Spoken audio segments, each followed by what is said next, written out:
Hello, and thank you for joining me today for the course Human Interfacing Robots for Functional Upper Extremity Rehabilitation. My name is Shinobu Ishigami. I'm a physical therapist, and I will be providing this course today. This course has been approved by the New York State Occupational Therapy Association for 1 credit hour. Please check with your professional association for rules and regulations regarding CEU credits. For full disclosure, I work full-time for Barrett Medical as the Director of Clinical Operations. I also hold a consultative position at Rehab Metrics. I've been a physical therapist for many years. I'm a graduate of Columbia University. I worked in all different settings for about 15 years and used a lot of rehab technology as a clinician. I later transferred over to rehab technology about 12 years ago, and I've worked with all different types of systems, including functional electric stimulation, peripheral nerve stimulation, body weight support systems, virtual reality, prosthetics, ergonomics, and now robotics. The learning objectives for today's course are really to give you a broad understanding, a full understanding of the different types of robotic technology currently available in occupational therapy. So we're going to look at different drive systems, patient safety considerations, what movement planes are incorporated in different systems, and the inclusion of cognitive, visual, and motoric activities. At the conclusion, you should also be able to identify the specific clinical benefits of the different systems available, as well as the capabilities and limitations of those systems. I would like to give credit to my OT colleagues at Barrett Medical. They're really responsible for putting together the content in this presentation. So let's start with a simple question of what is a robot? So a robot is a machine that's capable of carrying out a complex series of actions automatically. It can articulate motion in multiple degrees of freedom. It doesn't have to be just automatic. A robot can resemble a living creature. I know when I look on social media now, especially, I see robotic dogs, I see humans doing all kinds of amazing tricks and flips, walking over desks or different surfaces. They can perform complex actions such as grasping or moving objects from place to place. And really, when you look around the world that we live in now, we're kind of surrounded by robots in manufacturing, for automation, and obviously in the medical field, to name a few. When we look back in time to see when robots first came to be known, we need to go back all the way to 3000 BC in Egypt. So the Egyptians used human figurines to strike a bell upon the hour. So this was really the first sign of automation. This is kind of like our bell towers that we see now. Then fast forward many years to the 1950s, George Devol developed the Unimate. It was short for Universal Automation. You can see a picture of it here to the right. It's very big, and it was used mostly in manufacturing. Actually, GM used this in their production line. Unfortunately, George was not super successful in bringing this to market. However, Joseph Engelberger later acquired the company. He modified the robot, and together they're really known as the fathers of robotics. In 1958, Stanford University developed the first academic robot. As you are probably aware, Stanford has been and continues to be a leader in robotic innovation. They developed the what's known now as the Shaky. It was actually very loud and clanky as it moved, but it was able to move on wheels and interact with the environment, and it was programmable. So the first academic robot, known as Shaky. We look now specifically at medical robots. In 1980, the robodoc from Integrated Surgical Systems came out of Sacramento, California. This was an image-guided system that they used in prosthetic hip surgery. Then 5 years later, the Puma 560 came to market. This was developed to really help physicians to be able to guide a wire into the brain for a biopsy, and this helped to eliminate any tremor in the physician's hands as they're doing the procedure. The ASOP 1000 was the first FDA-approved robotic arm. This came out in 1994. It was controlled by voice and by pedals. This was used as an endoscopic tool for laparoscopy. And then in the 2000s, two surgical robots came to market, the Da Vinci and Mako. You are probably very familiar with the Da Vinci. You can find it in pretty much all operating rooms and medical centers around the world. The first rehabilitation robots, looking back to 1910, the first patent was filed by Theodore Buttingen. This patent was for a quote-unquote movement cure apparatus. This was developed to help patients with heart disease. It was a machine that was driven by an electronic motor, and it was helped to support stepping movements for these patients. So pretty much like gait training, I would say. In 1989, the first rehabilitation robot came to market, the MIT Manus. This is now known as the Bionic in Motion.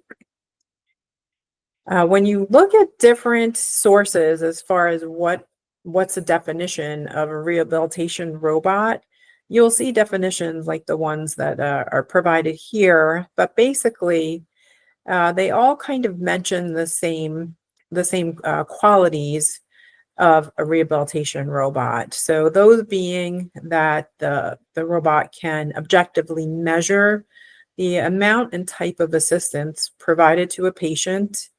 They can track and adapt to changes in movement. They can provide assistance in helping to offload the weight of a limb. And they also offer sensory feedback, so that proprioceptive feedback, haptic feedback, all of that afferent messaging to really drive neuroplasticity. Also, when looking at rehab robots, this requires just an added layer of safety since we are interfacing with humans. We need to make sure that the robotic systems are designed safely to prevent any type of injury. And also, you'll often see that a lot of the rehabilitation robots include virtual reality, whether it's two-dimensional or three-dimensional. We'll get into that in just a bit. But this is really to help patients to be engaged and motivated to complete their activities during a session. So looking at the rehab robotic landscape, if you go to a rehab gym these days, a lot of times you will see these types of robotic devices there. So the left side here, you can see it's a Rio. It's providing assistance for the patient to ambulate over a treadmill. The patient is in a harness system, and this is really to make sure that they're safe. They tend to lose their balance, that they're not going to fall. And then in the example to the right here, the airmail power, you can see the patient sitting, using the robotic system and interfacing or looking at a two-dimensional computer screen to perform an activity or engage in that activity on the screen. So looking at the robotic landscape and kind of the mentality or the thought about robotics currently, especially in the rehab field, this comes from the 77 lab at MIT. MIT is also a great leader, has been, continues to be in research and innovation in robotics. And this quote comes from them. The application of robotics to deliver therapy is probably the most important development in rehabilitation since the invention of the pulley. So, pretty large statement there. They go on to talk about how there's been a paradigm shift from the thought of a robot being very hazardous to humans to really now being you can find robots helping humans even in their living room. So this paradigm shift or shift in the mentality of a robot now being helpful for humans is really enabling a new opportunity or continued opportunity to augment human performance to help ameliorate any impairments and to promote neuro recovery of a stroke patient or even to promote habilitation of a child with cerebral palsy. We know that the upper extremity is very, very complex and it impacts pretty much everything we do in our lives. So making upper extremity rehabilitation a focus is really, really vital. Despite all of the literature that is out there in upper extremity rehabilitation, there's still not a lot of research or research outcomes looking at upper extremity rehab utilizing robotic technology. So with this paradigm shift now, I think, and growing interest in robotic therapy for upper extremity function, I think this will change, but currently it's still pretty limited. For the literature that is out there, it does show promising effects that robots can provide intense and more beneficial therapy to improve outcomes for shoulder, elbow, and the wrist. However, when you look at the intrinsic function of the hand, conventional therapy is showing to be more effective. And I think this could possibly be because a lot of the robotic systems out there that do include hand therapy are maybe more focused on grasp and release rather than intrinsic function of the hand. So this will be interesting to see how this develops in the coming years as far as the research. What are the advantages of rehab robotics? So one of the biggest advantages is really that intensive repetitive training. And this is without burdening therapists, right? So patients can do many, many, many repetitions as compared to conventional therapy. And so they get that dosage that is so needed for neuroplastic changes to take effect. Another advantage, a big advantage, is that a lot of times it's more motivating, especially with the gamification using a type of virtual reality incorporated. It can really help to motivate the patient to do more. And also, it just assists the patient, making it a bit easier for them to complete some of the activities. So, again, they feel successful and motivated. Many of the robotic systems out there are appropriate for all levels of mobility, from flaccid to maybe full range. They just need more strengthening, or maybe they're having some issues with coordination. So really appropriate for a wide range of patient populations. So speaking of robotic types and devices, let's take a look here. So rehab robots can be divided very generally into two categories, one for ADL support and one to be used therapeutically. So if you see here in the example to the left, this is a robotic system that the patient is using at home, right? They're using this for their own use to perform an ADL. Here, it looks like the patient has the robotic system on his right hand to help stabilize the orange while he's able to cut it. And then on the right side are therapeutic robotic systems that you will see in the clinics. These are a lot larger. They're meant to be used with multiple patients, and they tend to be a lot more costly as well. So the different types of devices can offer different ways to help patients. So they can be active. So a device can actively move a limb for a patient if they can't move or they need just a little bit more assistance, or they can be passive. So maybe they're not assisting the limb to move. However, they're kind of guiding or resisting motion that we don't want. So again, helpful to provide that resistance when we don't want that motion. And then haptic feedback that I mentioned briefly before, where the patient is able to feel through their hand, maybe a vibratory sense, if they're performing an activity correctly, or maybe it's an incorrect. They'll get different sensory feedback. Or also, you can have haptic feedback in the form of being able to feel different objects in the world. Again, helping the patient to realize what's going on in the environment. And then coaching, we can have devices that are able to analyze what the patient is doing, see how they're moving, and then offer really coaching to see what's most beneficial for the patient. Either don't do it like this or do it like that, and really provide that guidance. Here are some pictures of different devices that incorporate these different abilities. So on the left side of the page here, you see two passive devices. So not necessarily moving the patient's arm, but offering patients help to be moving in the proper direction.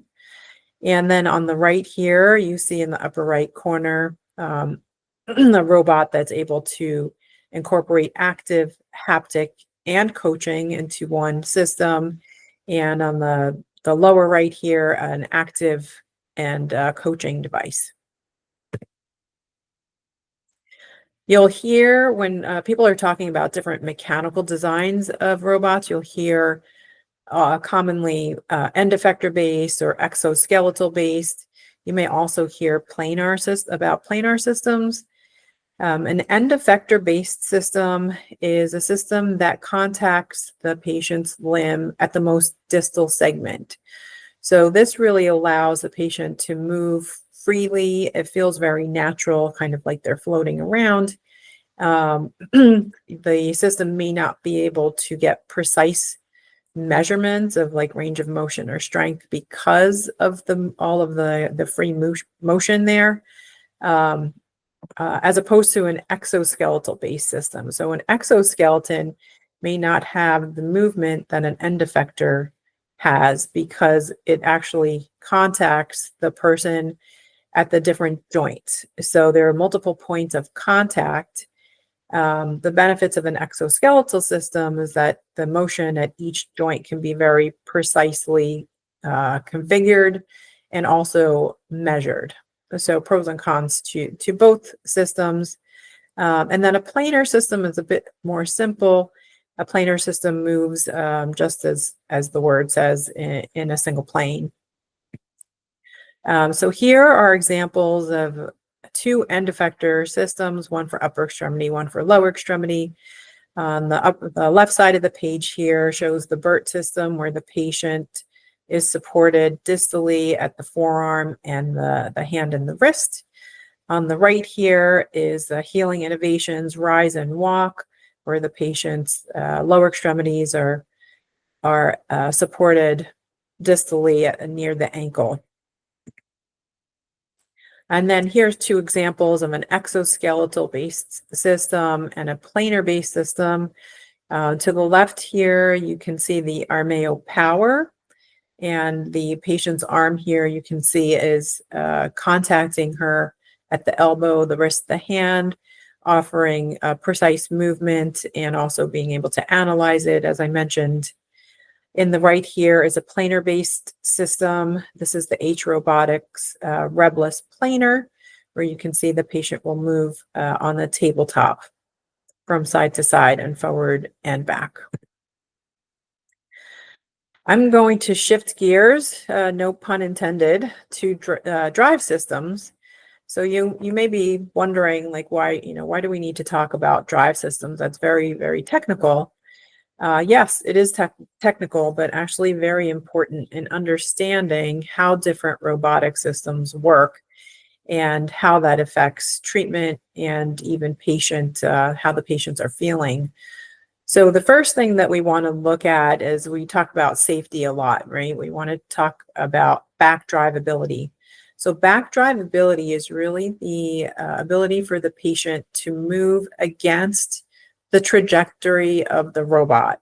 So say, for example, someone's tone kicks in, and the robot is designed or programmed to move in a specific way. If the patient's tone kicks in and they need to move in the opposite direction, that they can safely do that and the robot will not overpower them.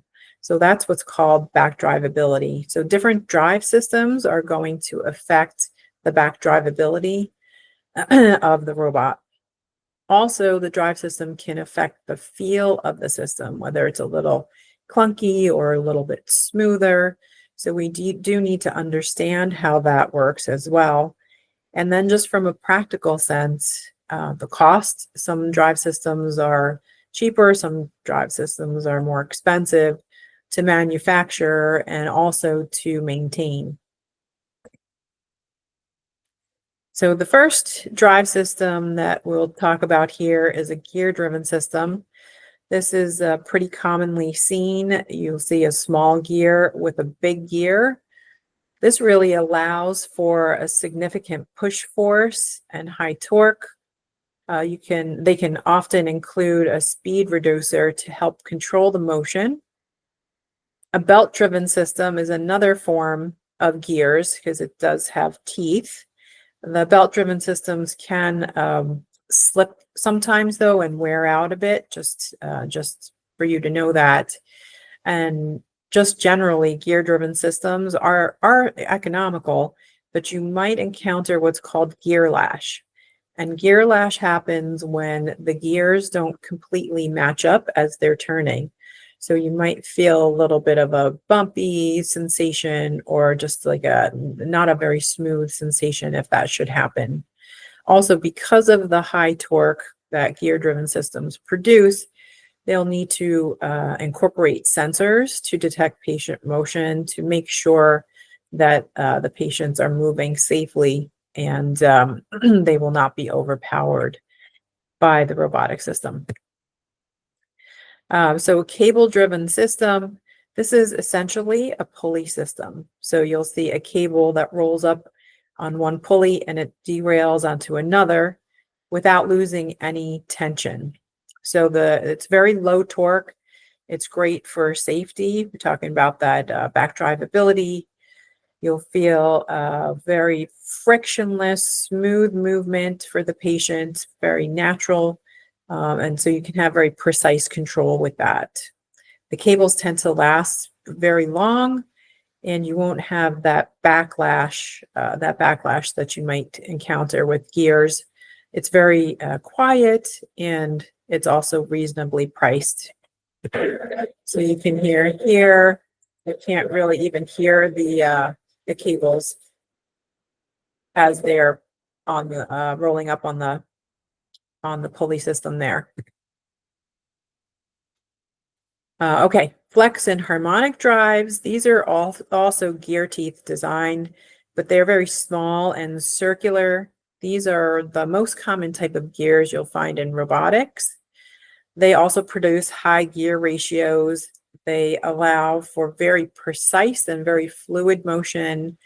The drawback here is they can be expensive to manufacture, and they also require more frequent maintenance.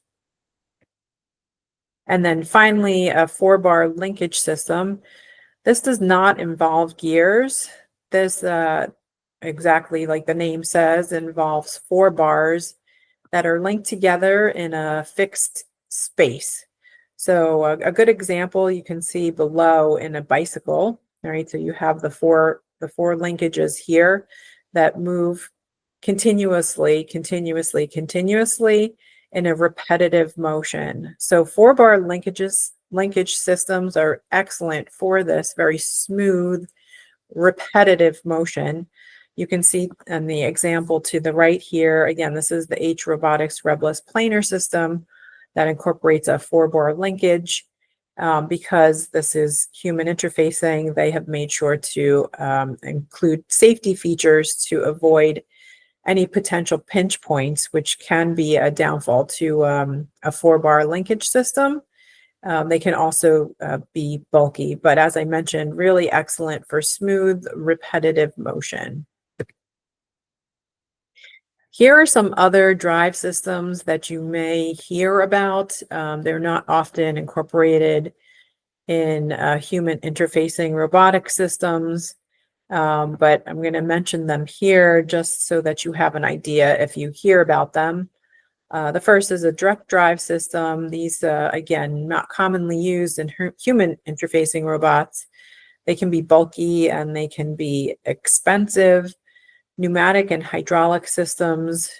You might see some of them found in lower extremity systems, especially over treadmills. Sometimes they can tend to leak, so not really used too much or at all in upper extremity robotic systems. Magnetic levitation drive systems.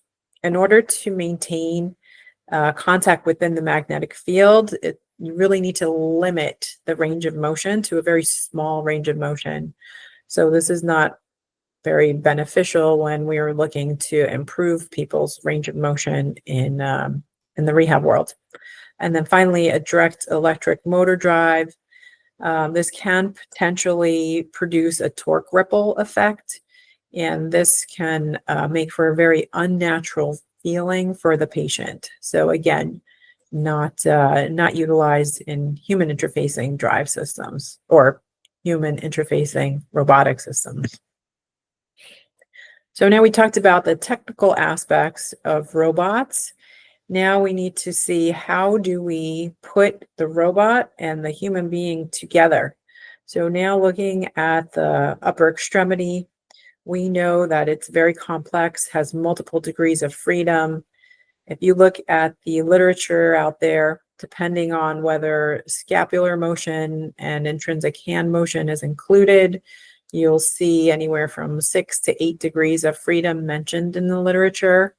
But basically, we know at the shoulder, we have flexion and extension, abduction, adduction, internal and external rotation. At the elbow, we have flexion and extension, and then moving distally, forearm pronation, supination, wrist flexion, extension, ulnar and radial deviation, and then hand grasp and release.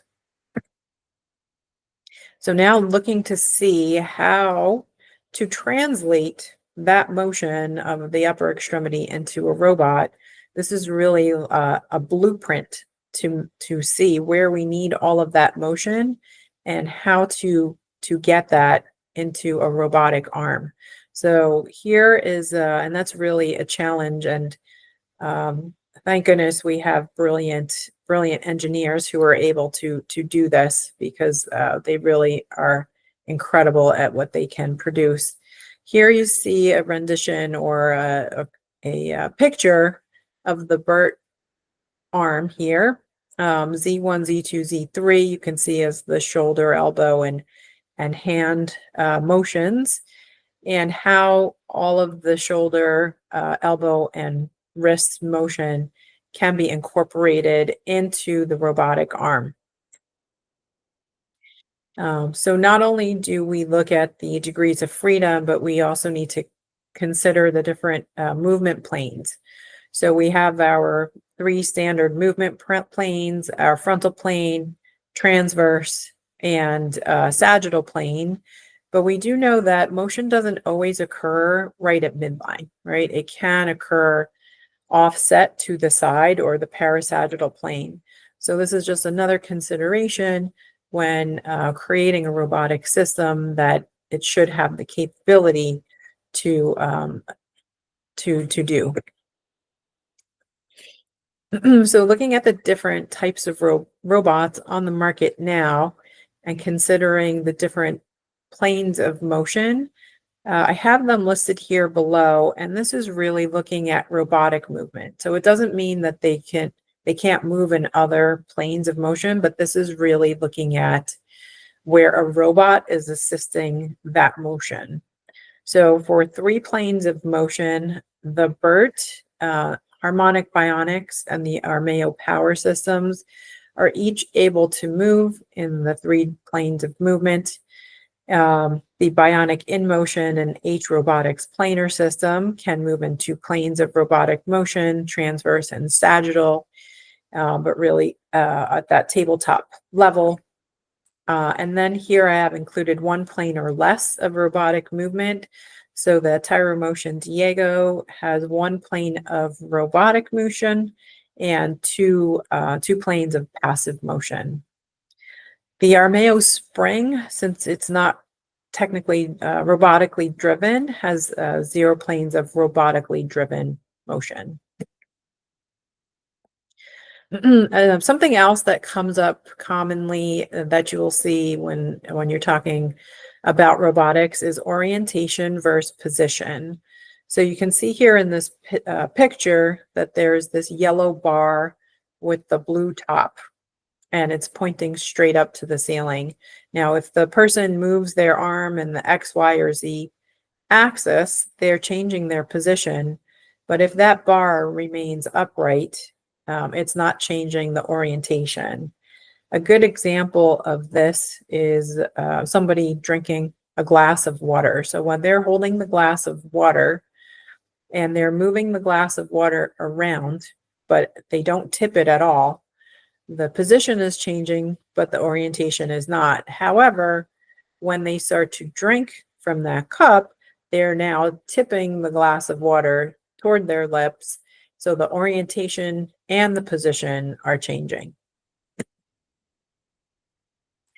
These examples here are some examples of how human movement and robotic movement overlap, and some of the safety features that we need to put in place to make sure that we don't harm patients. So these are examples from BERT. They're just easily available to us. On the left-handed picture here, you're looking from above, and you'll see the gray area is anatomical movement, and the yellow area is robotic movement. And you can see where they overlap and where they don't.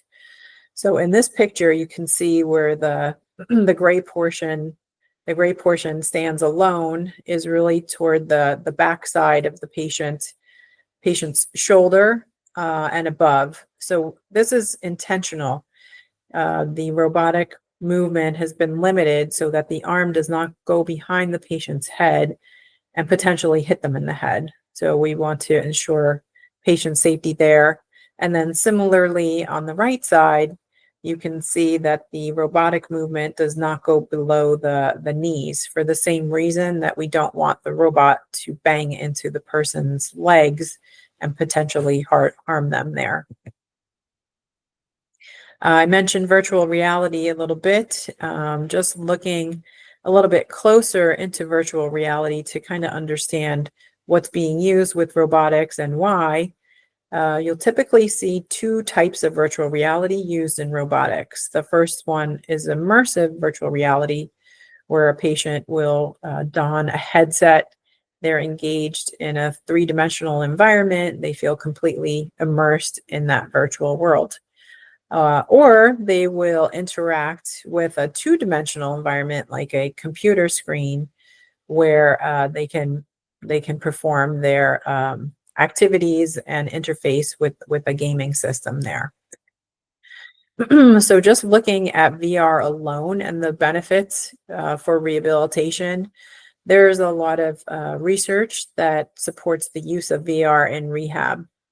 So if you look at several studies out there, they look at using virtual reality in conjunction with conventional therapy as opposed to just conventional therapy alone. And they have found that in the same amount of time, using conventional therapy with virtual reality can lead to better outcomes than just conventional therapy alone.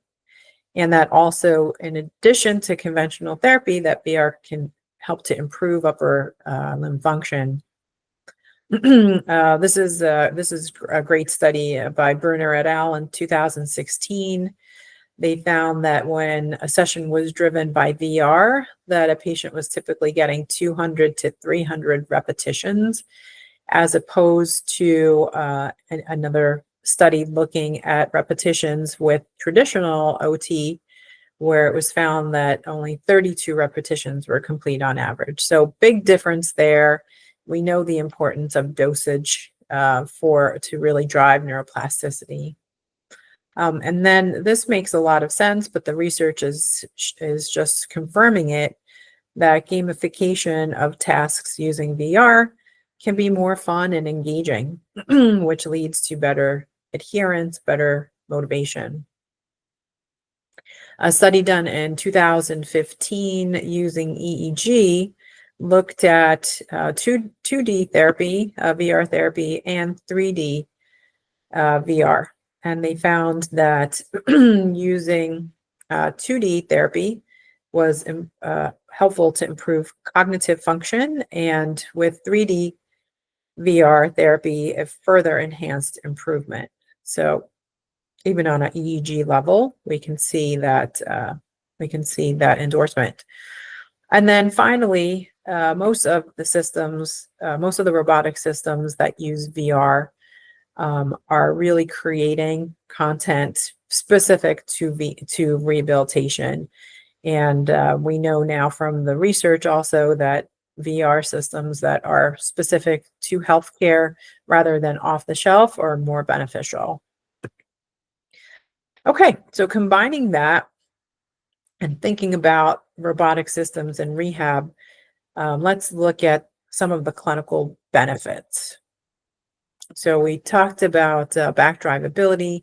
So this slide really looks at the clinical benefits with safety as a priority. So looking at our robotic systems for human interfacing purposes, we really need to make sure we have that back drivability, which all the systems do incorporate to a certain level to ensure that safety, so patients can safely override movement if needed. Also, if a patient has a subluxation, or maybe they don't have spatial awareness, poor proprioception, a robotic system can really help to limit that subluxation or really protect the position of the arm and provide the patient a little bit more awareness of where their arm is in space. Another safety benefit is not for the patient necessarily, but for the therapist. So we talk so much about patients, but also it's very important for therapists to be safe.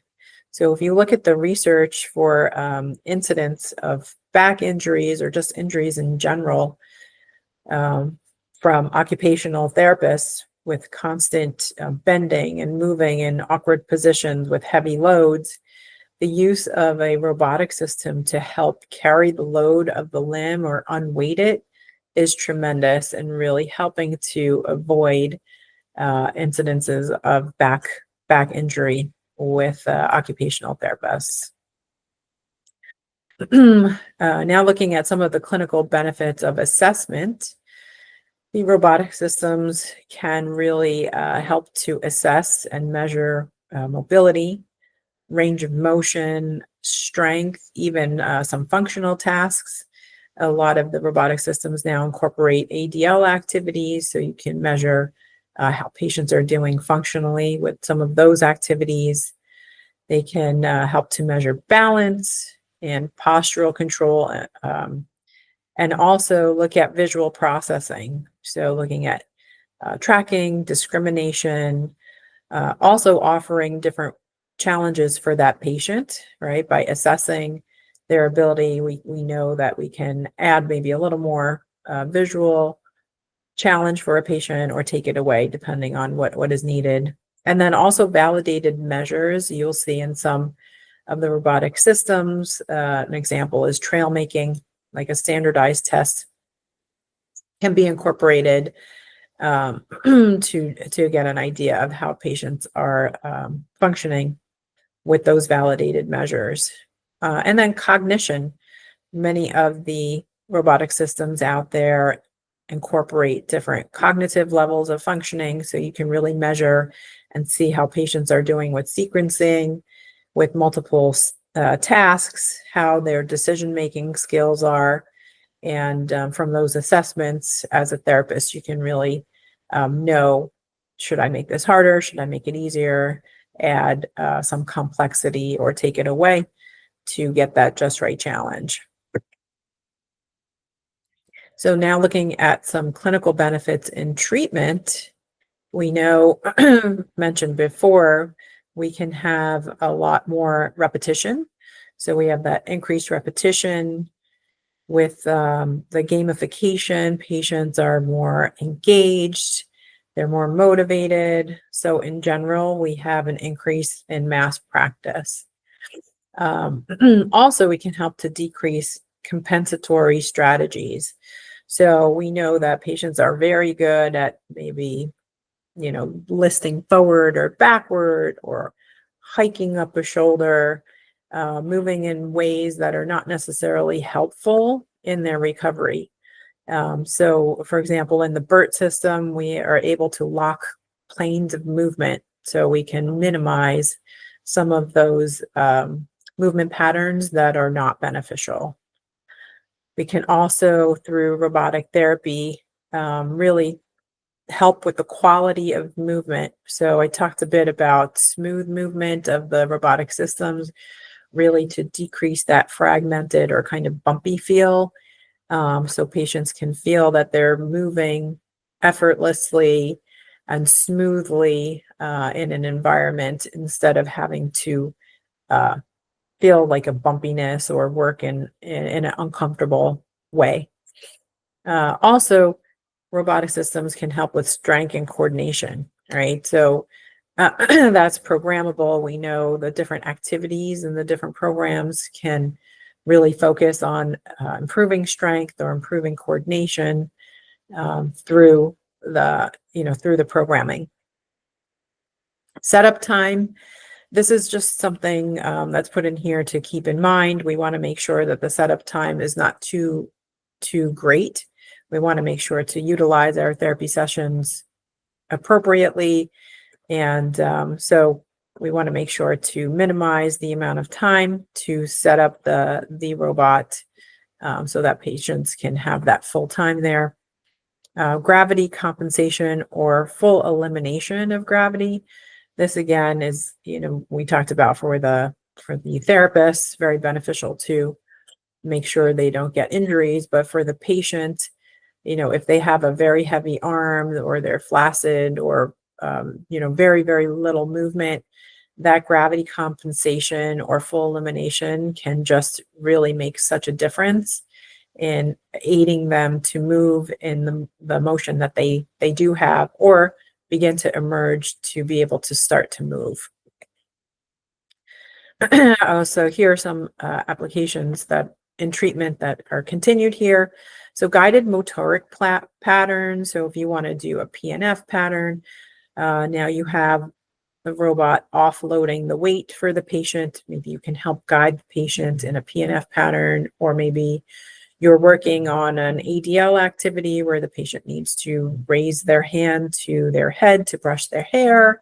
You can now help to guide that pattern or even program it into the robot to move in a specific way. So it's just a repetitive motoric pattern.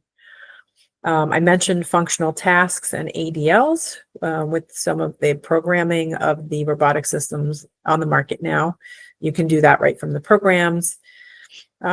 Also, a lot of the activities will offer open chain and closed chain activities. So depending on what your focus is and what the goals are for the patient, you can choose from open and closed chain activities.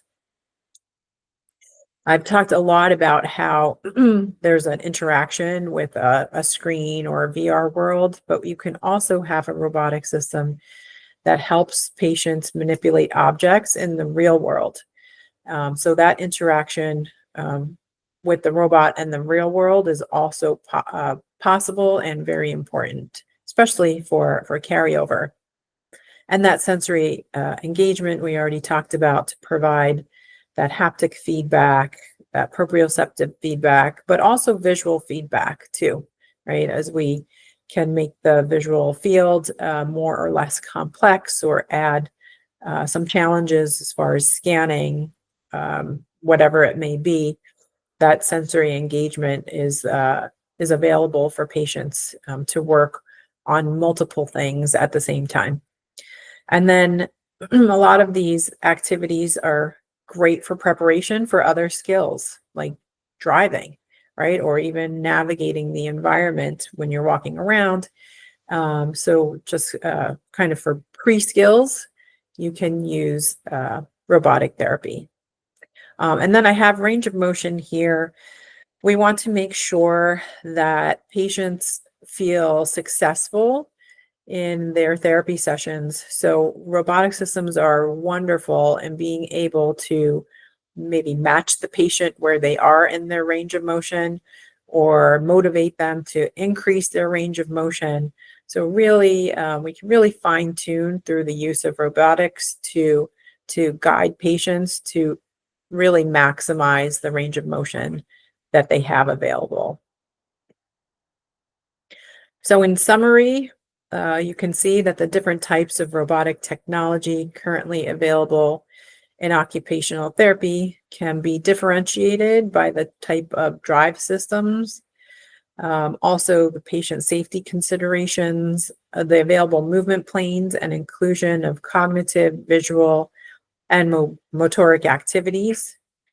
The clinical benefits that are provided by current robotic technology can assist patients and therapists to improve functional outcomes.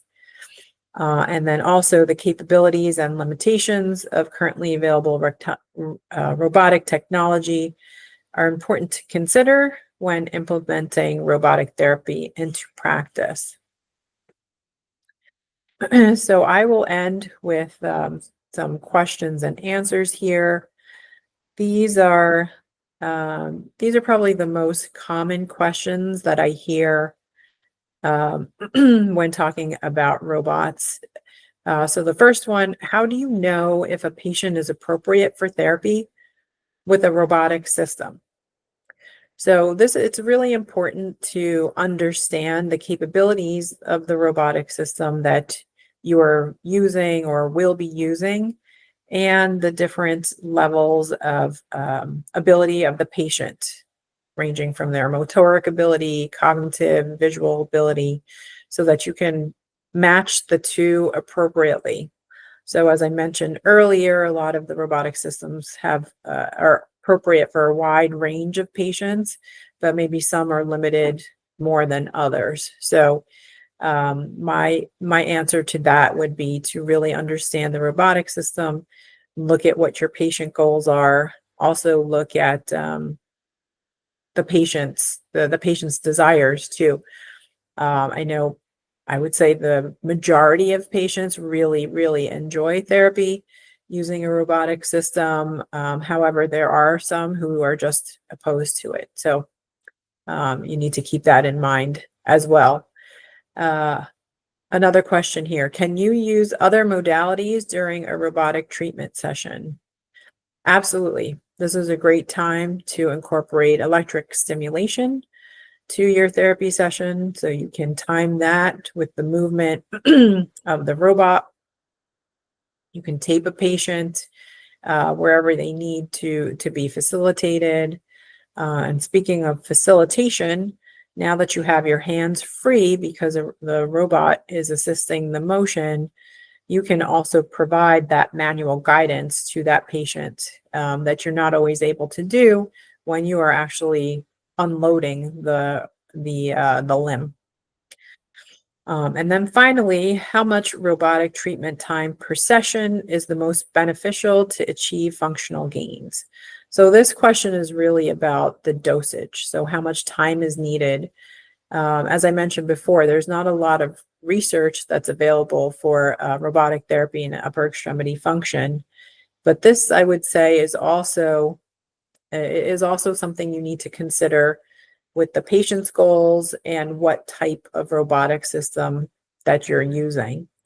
So we do know that you can get more out of the session, more repetitions, patients more engaged. So you have essentially a more efficient session, or potentially a more efficient session using a robotic system than without, which might give you actually additional time to work on some other things afterward. So again, it really comes back to knowing the patient's goals, understanding the robotic system, and putting that together, and then just looking at your overall goals as well. I thank you for joining me for this course today. I thank you for your time. You will now receive a brief course exam and an evaluation by email. Please complete that and submit it. You will then receive your completion certificate by email. Thanks again, and have a great day.